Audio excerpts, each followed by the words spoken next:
Citizens Advice is a network made up of hundreds of local organisations and some consortia groups spread across England and Wales. Our aim is to build a sustainable network using new approaches to partnerships and collaboration. Partnerships are important because they can make us more resilient, sustainable, and able to have a wider, more positive impact on the individuals and communities we serve. Strong partnerships and a working ecosystem will enable us to better meet the needs of our diverse range of clients for many years to come. A working ecosystem is the idea that all members must work with each other to keep the system stable for the greater good. A partnership's main purpose is making stronger connections and creating a team that is greater than the sum of its parts to better meet the needs of clients. Although relationships and dynamics between local citizens' advice offices and consortia can be complicated, building positive relationships is the starting point for a great partnership. Partnerships are useful for all sorts of reasons. For example, working together can enable us to access more funding opportunities, win larger grants, and in turn help more people. Funding, particularly unrestricted funding, is under threat now more than ever, and looking at the bigger picture of funding opportunities, such as in the health sectors, will influence the shape of our citizens' advice partnerships. As well as allowing us to access new funding opportunities and markets, partnerships can give us more power when it comes to influencing policy, both within government and elsewhere. Together, our voice is louder and more powerful. Commissioning can often be very complex and require us to work across boundaries and between collaboratives. In a healthy partnership, we can also maintain and share our expertise among our teams and make our service more sustainable. Within the Citizens Advice Network, we all do partnership working already in various forms. Many of our local offices are already working in partnerships, and they've seen the benefit. Partnerships can and do have a huge impact both on our teams and on the people we support. Our focus on partnerships and collaborations has two important drivers. 1. In a challenging funding landscape, funders and commissioners increasingly want to see collaboration, reach, and wider geographical coverage in their funding choices, and sometimes want to provide funding to a single entity rather than having to deal with the complexity of funding a myriad of different organisations. 2. Working in partnerships, collaborations, and as part of an advice ecosystem helps us access more clients and communities, and therefore meet more need. It's no secret that partnerships can be hard work, and prioritising this in what is already a very pressured and growing workload is certainly a challenge. Remaining focused on the reasons and overall purpose is key to making a partnership work. Citizens' Advice will remain clear and, where possible, flexible and adaptable around our current structure to accommodate different forms of collaborative working that are beneficial to everyone, keeping clients at the centre. Working culture can vary from office to office. However, Citizens' Advice as a whole has a culture of firm principles and values. By maintaining this and reinforcing our guidelines together, we can build a consistent, positive working culture in collaborations. A common concern of partnerships is that the Citizens' Advice service will become less local and less relevant to people's localities. However, analysis of collaborations has shown this to be quite the opposite.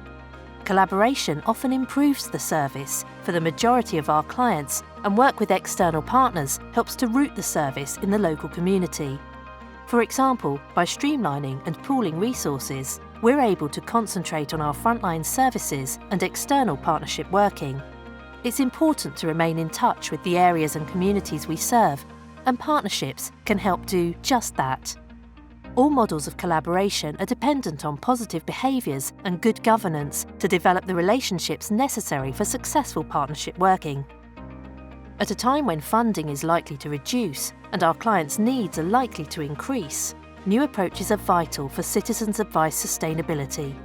It's important that we act now to develop our long-term strategy and secure our future while we have time to make the best choices to support our clients. At Citizens' Advice, we are problem solvers. Working together will improve our service and enable us to work towards our common goal of supporting the people who need us most.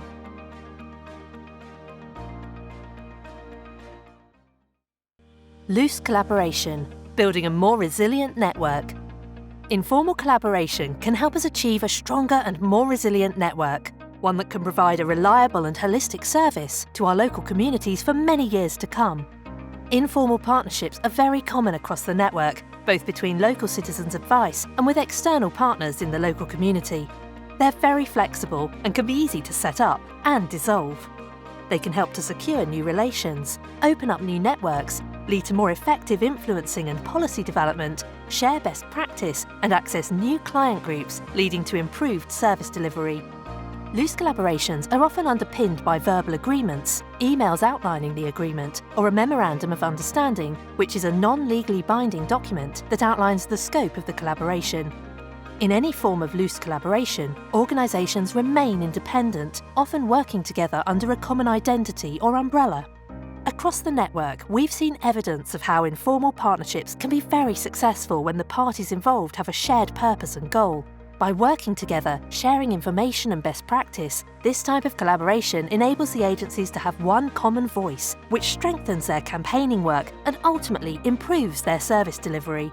Advice in Southampton is a partnership of high-quality accredited services led by Citizens Advice Southampton, providing advice, information and guidance to the city's residents. It evolved from a national programme to support capacity development in the advice sector. The funding opportunity initiated communications between local agencies involved in advice and enabled Citizens Advice Southampton to form strong working bonds and relationships with new external partners. An important step in the process was for each agency involved to acknowledge that they weren't currently serving all vulnerable communities in Southampton. This realisation eased any tensions that may have existed between the agencies, allowing them to develop trust and work together more efficiently, access different funding opportunities, and ultimately help more people in a holistic way.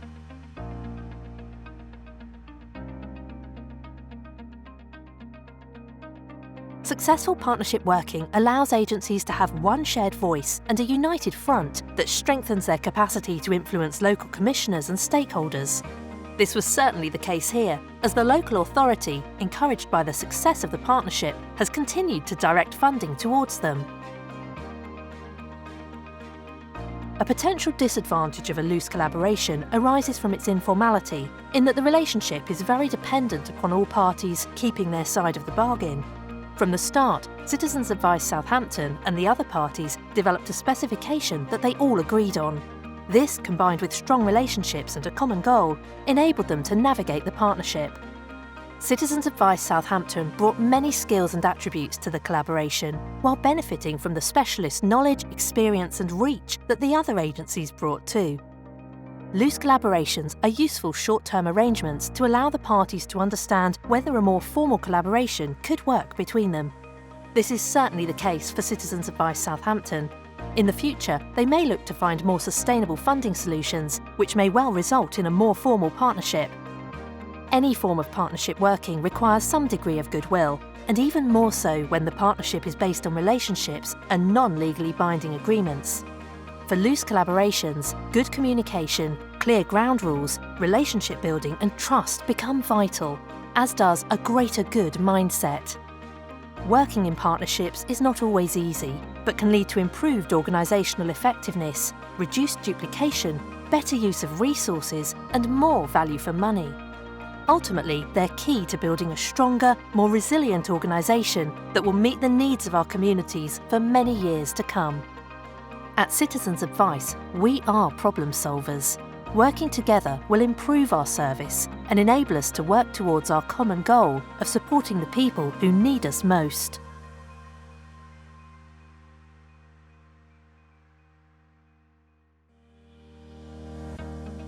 Formal collaboration. A sustainable network is key to providing a high-quality service to our communities for years to come.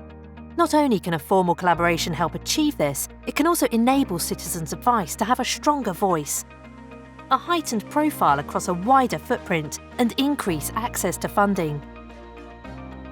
There are two models of formal collaboration we can incorporate into the Citizens Advice network.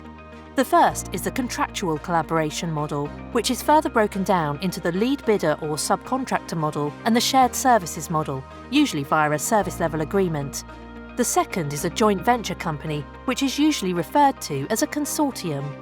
In the contractual collaboration model, two or more parties will enter a legally binding agreement which sets out how they'll work with each other to achieve a common goal.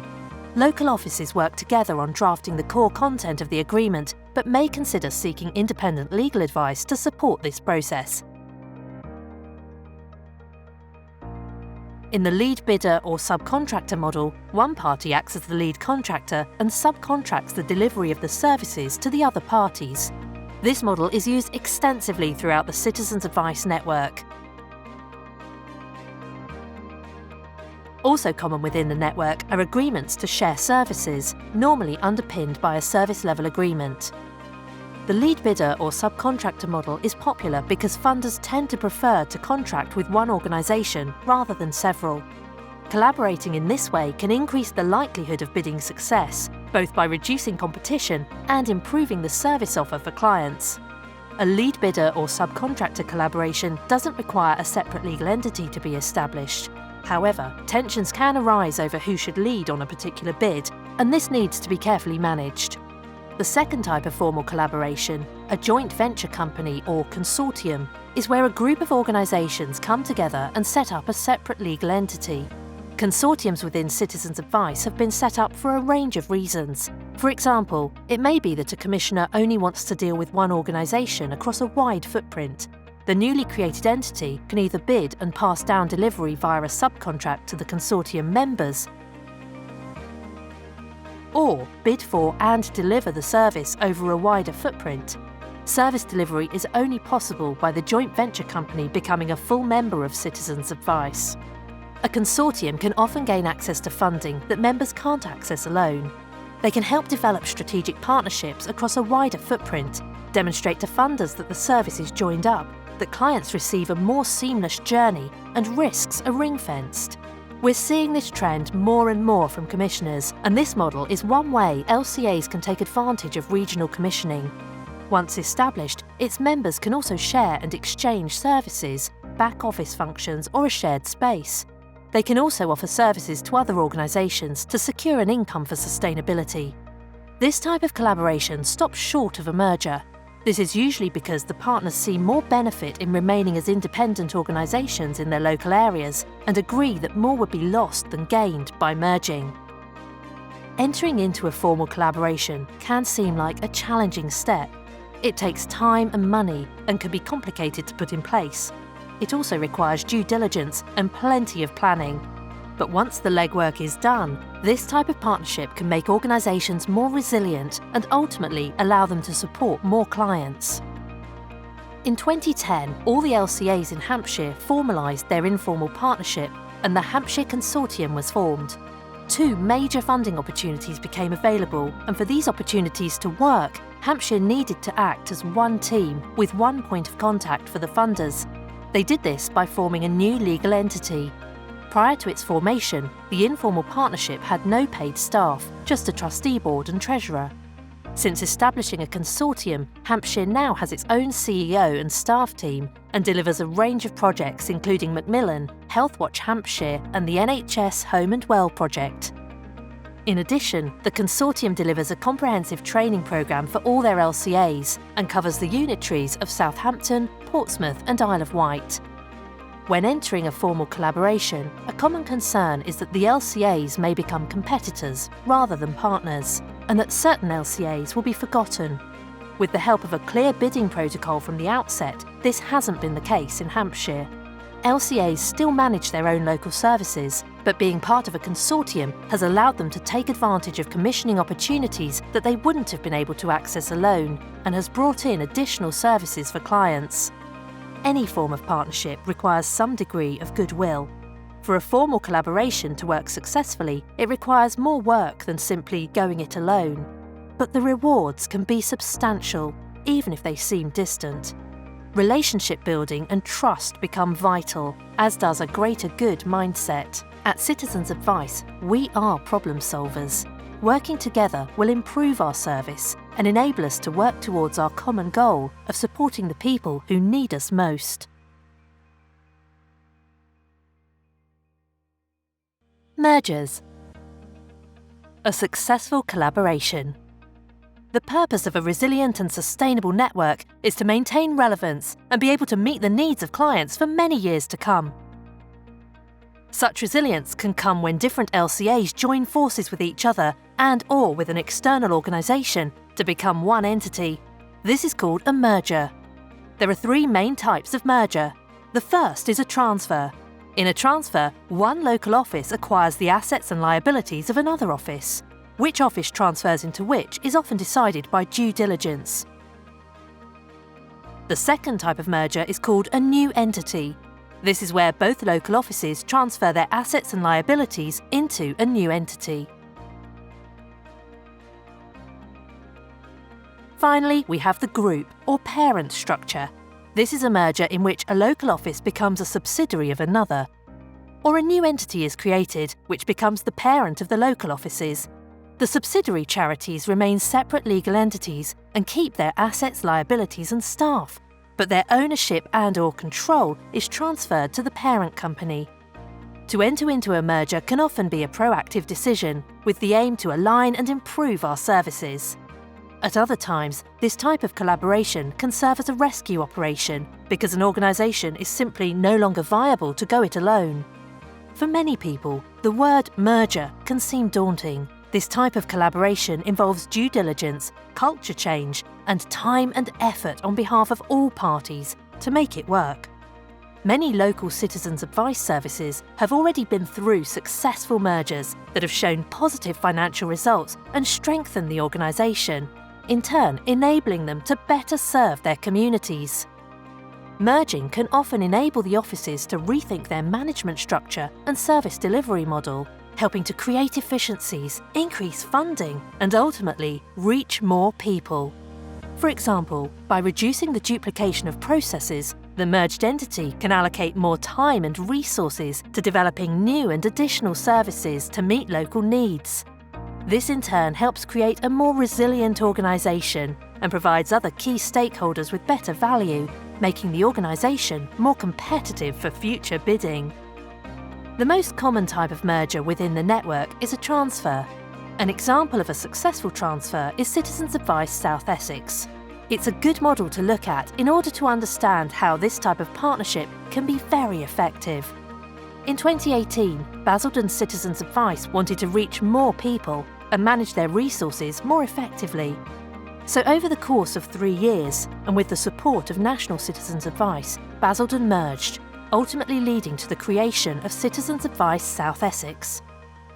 A concern in South Essex was that their service would become less local and that a collaboration would risk their relationships with local funders. What in fact happened was that as the merged organisation had a larger footprint, they found it easier to influence and secure more funding from local sub-regional partners as well as larger regional stakeholders. Citizens Advice South Essex secured a 5-year agreement with one local authority worth £1 million and re-established a funding relationship with a neighbouring local authority where the old LCA had closed due to insolvency. Since merging, the South Essex collaboration has secured additional funding for some important new projects too, including Warm Homes and Warm Start. They tackled the local identity concern by keeping the local operating names for each area. The merger has meant that they've been able to diversify their funding base, ultimately making them a more sustainable outfit whilst retaining their local identity. A common worry within mergers is the threat of redundancies. The South Essex merger, like many mergers, is a good example of a proactive merger, not driven by a purely cost-cutting exercise. Rather, it was about improving services for local residents by working more efficiently and effectively. Mergers can provide a welcome opportunity to review infrastructure and in turn can create new development opportunities for staff, as well as improve governance and the sharing of good practice across the organisation. To summarise, mergers can dramatically increase client support, as well as give an office the ability to develop key business and management roles. It can also improve efficiency and reduce duplication. In a number of areas, merger has in fact prevented closures and loss of services to clients. Today, Citizens Advice South Essex helps around 20,000 clients a year, serves a population of over 600,000 people, and has a turnover of £1.1 million.